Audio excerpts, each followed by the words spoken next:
അവസ്ഥയാണ്. നമ്മുടെ മക്കളെ എങ്ങനെയാണ് സ്കൂളിലേക്ക് കോളേജിലേക്ക് കൊണ്ട് പഠിപ്പിക്കാനയക്കുക എന്നുള്ളത് രക്ഷിതാക്കൾ പോലും ചിന്തിക്കുകയാണ്. ഈ ലഹരി മാഫിയ സംഘങ്ങൾ നമ്മുടെ ഗ്രാമങ്ങളിലും നമ്മുടെ പ്രദേശങ്ങളിലും സ്കൂളിന്റെ മേഖലകളിലുമെല്ലാം ഇത്തരം സംഘങ്ങൾ പ്രചരിച്ച് മുമ്പോട്ട് പോകുമ്പോൾ ആ ലഹരി മാഫിയ സംഘത്തിന്റെ ഏജന്റന്മാരായി ഈ പോലീസ് സ്റ്റേഷനകത്ത് നിൽക്കുന്ന പോലീസുകാരും ഇതിന് ഒത്താശ ചെയ്തുകൊണ്ടിരിക്കുന്നു എന്ന് പറയുമ്പോൾ എന്തിനാണ് ഇങ്ങനെ പോലീസ് സ്റ്റേഷൻ എന്ന് ഈ നാട് ചോദിക്കാൻ ആഗ്രഹിക്കുകയാണ്. ഇത്തരത്തിലുള്ള സംഭവങ്ങൾ പുറത്തു വരുമ്പോ ഞാൻ ഞെട്ടിപ്പോയി. ഒരു പോലീസ് ഉദ്യോഗസ്ഥന്റെ വാട്സപ്പ് വോയിസ് പുറത്തു വരുന്നു.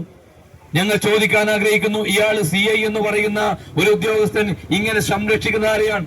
തന്റെ സഹപ്രവർത്തകന്മാരെ ആളുകൾ ഈ ഏജന്റന്മാരായി ലഹരി മാഫിയ സംഘത്തിന്റെ കണ്ണികളായി പ്രവർത്തിക്കുമ്പോൾ അവര് നട്ടലോടുകൂടി പുറത്തു കൊണ്ടുവരേണ്ട ഒരു ഉദ്യോഗസ്ഥൻ അവരെ സഹായിക്കേണ്ട നിലപാടെടുത്ത് വാട്സപ്പിലൂടെ പറയാണ്, നിങ്ങൾ പ്രതികരിക്കാൻ പാടില്ല, നിങ്ങൾ പ്രചരിപ്പിക്കാൻ പാടില്ല, ഇത് തെറ്റാണെന്ന് പറയുമ്പോൾ എന്തിനാണോ ഈ പോലീസ് സ്റ്റേഷൻ ഇവിടെ വെച്ചിരിക്കുന്നത് എന്നുള്ളതാണ് ഞങ്ങൾക്ക് ചോദിക്കാനുള്ളത്. ഇത്തരത്തിൽ വേര് തന്നെ വിളവ് നിന്ന് മുമ്പോട്ട് പോകുമ്പോ ഇത്തരത്തിൽ ഗുണ്ടാ മാഫിയ സംഘങ്ങളെ സംരക്ഷിക്കാനുള്ള നിലപാടുകളുമായി നിങ്ങൾ മുമ്പോട്ട് പോകുമ്പോ ഞങ്ങൾ ഒരു കാര്യം പറയാൻ ആഗ്രഹിക്കുകയാണ്.